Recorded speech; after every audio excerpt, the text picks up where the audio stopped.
Okay, so today I am going to be testing a sensor.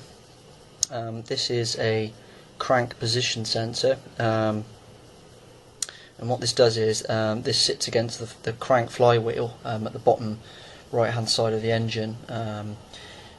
Basically what this does is it reports back a signal to the ECU to allow the ECU to direct spark and fuel timing.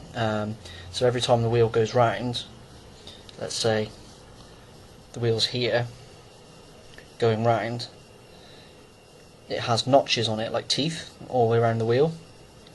So every time that a tooth goes past, it creates a magnetic signal in the sensor, and what happens is that, and then the sensor with all of its recorded, or when it's recording all these magnetic signals coming from the crank wheel going round on its teeth, then sends the signal all the way around through that to the ECU, to the computer, the main computer in the car. The computer then looks at how many rotations is going on at the bottom end of the crank, and then directs the top end of the car to fire petrol and spark at the right time.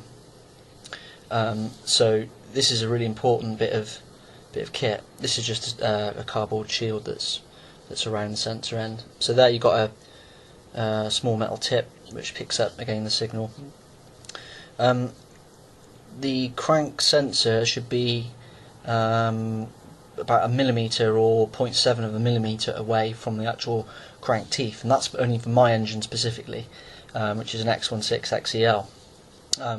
Your engine might be slightly different. You need to refer to your owner's manual or something like that to find out. So what this does is, this is, I think from what I can remember, these are analog, and then the computer converts it into digital, meaning the on off, rather than analog is, well, if you imagine a light switch is on and off, that's digital. It's 1 and 0, 1 0 1 0. Okay, that's how the computer picks it up, the ECU picks it up, but this doesn't pick it up, and this doesn't generate in the same way. Analog is more of a wave rather than an on and an off, if that makes sense. So analog isn't necessarily on or off. It's kind of like, well, this is what I've come to understand. It's not a definitive on-off. It's more of a wave pattern. But still, anyway, I'm not an expert in it. I'll tell you that straight away. So this is, I believe this is what's called a Hall type connection. Now, in this you'll have one of those pins is a shield connector, which basically shields the signal from this. It shields that signal from the rest of the interference from the engine. So it's quite a thick cable. You can't really just bend it. So, well, as in, yeah, I don't really want to bend it, but it's a nice shielded thick cable. And one of those connectors there is that shielding. So what I'm going to do, I'm going to use a multimeter and probes, and I'm just going to show you. Yeah, so the resistance value of this I'm looking for is between 500 and 1500 ohms. That's the general value that you're looking for a working sensor. I mean, using a multimeter isn't exactly the most definitive way to do this. There are different ways, probably better ways, but for now I'm just going to check this one. Okay, so again, multimeter. I've set this to 2K. You can see there, and what I'm looking to do is just put the probe on one pin, on the outer pin to start with.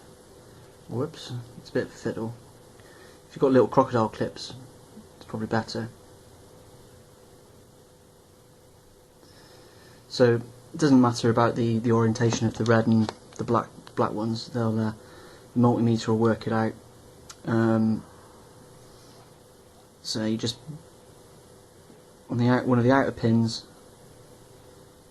It's either one of the outer pins, you can never tell. And on the middle one.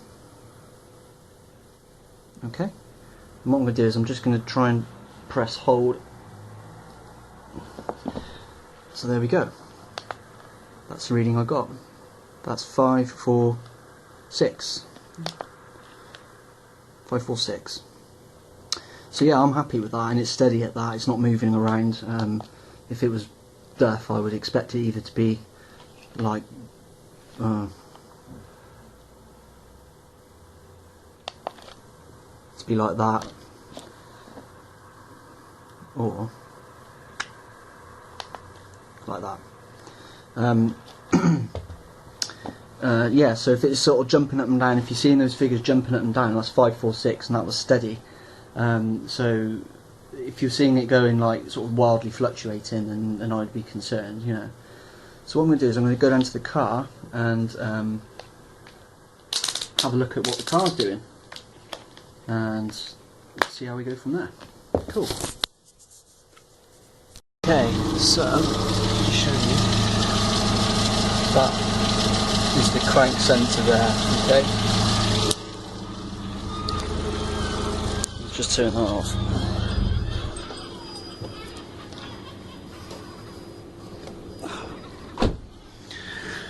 Okay, so this engine's still pretty hot, so I can see just there's that wire just below that, the long drive shaft with the balancer on it, and what that does is it runs all the way up to here, just underneath my finger there, and plugs in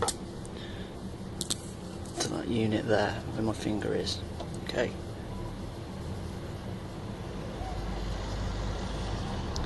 Now I can see there's a little metal clip. Okay, so what I'm going to do is I'm going to take the battery off, just for safety. If you're ever working on anything electrical, make sure that you at least take off the negative terminal.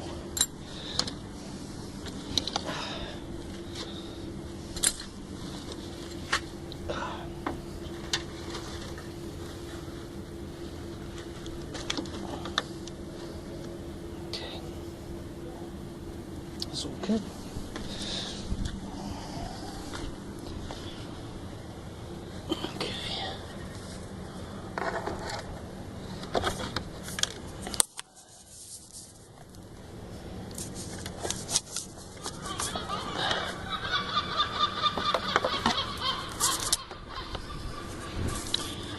I've just spotted I'm going to have to take off this ducting.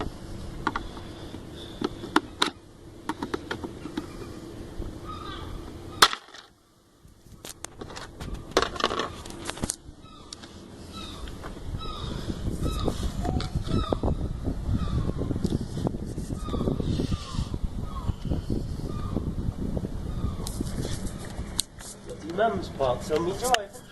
Oh, was there?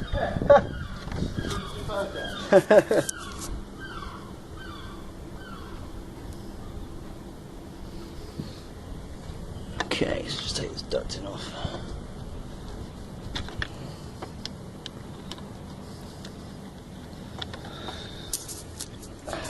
Or at least just move it out of the way a bit. Yeah, that's a bit more than enough.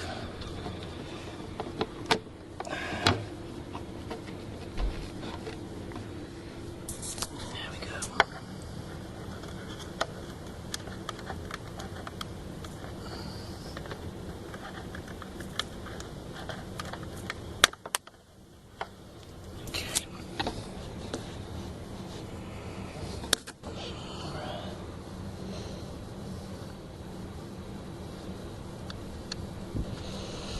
Oh, there we go. One retainer.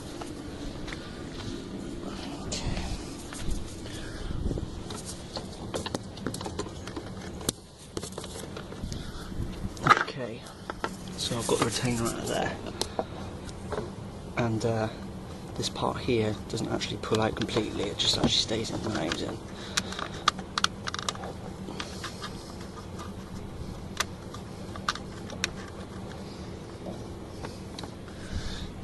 However, I've got to try and prise that out somehow.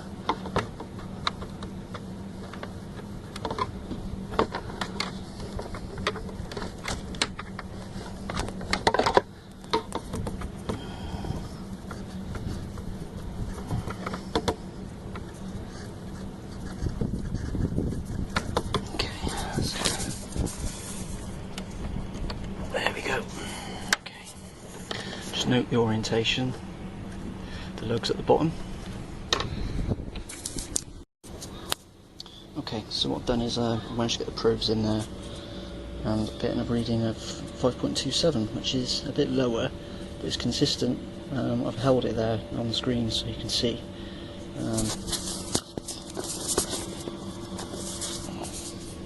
That's unheld, so yeah, it's exactly the same. No fluctuation, it's all good. Okay, so now in addition to that, what I want to do is I want to test the continuity, or the connection within that block there, just at the just here. So it's going to be a bit of a challenge to get my probes in there, but I'm going to give it a go anyway to see if I can spot any differences. What this will do is this will check for resistance or continuity across the circuit, but I'm not really sort of hopeful of getting any probes in there, but I'm happy with the sensor for now, so that's good.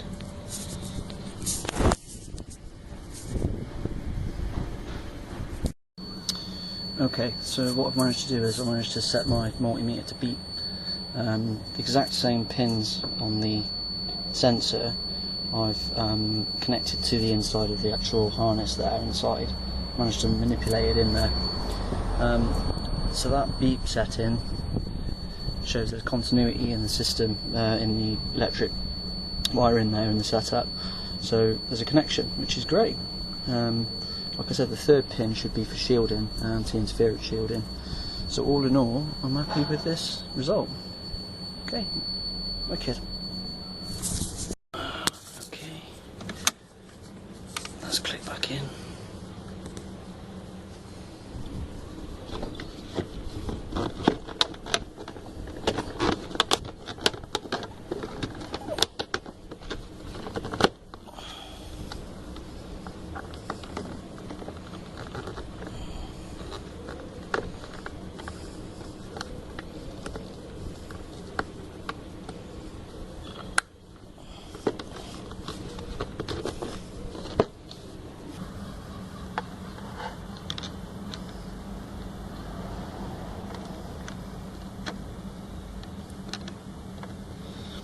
Okay, so throttle body down nice and tight. Okay, just check for extra loose connections, all good.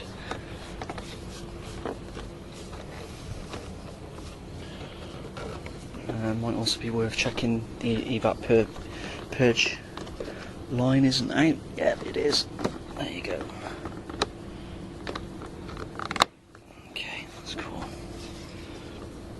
What that does is it sucks pressure from the fuel tank, fuel pressure, i.e. vapour, and brings it back through here, through there, into the induction there.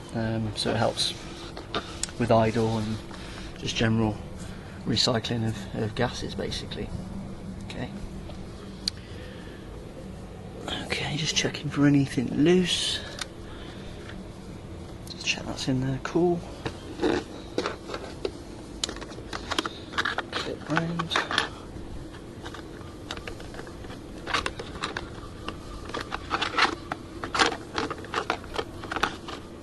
If I can do this one-handed, I'll be well impressed.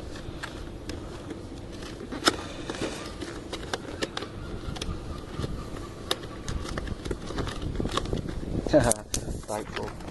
Okay, battery back on.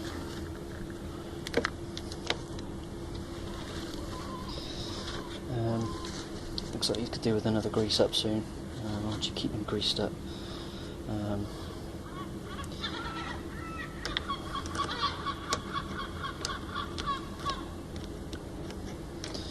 it's always worth keeping them greased up, stopping them corroding sort of prematurely.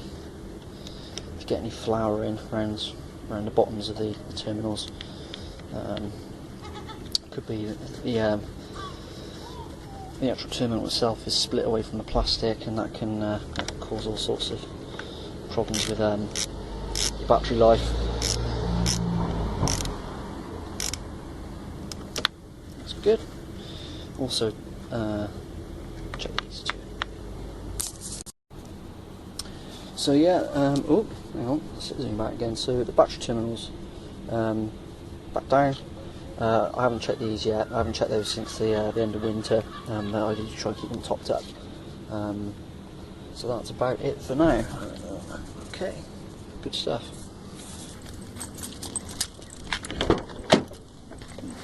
I just thought in addition it might be worth just checking that I connected it up right.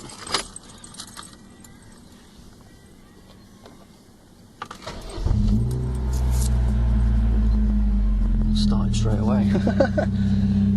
Part of the reason why I suspected that my crank sensor was playing up was the fact that it was taking a little longer each time to start up, and I was a bit worried about it. But that just started straight first time. So yeah, I'm happy with that. Good stuff.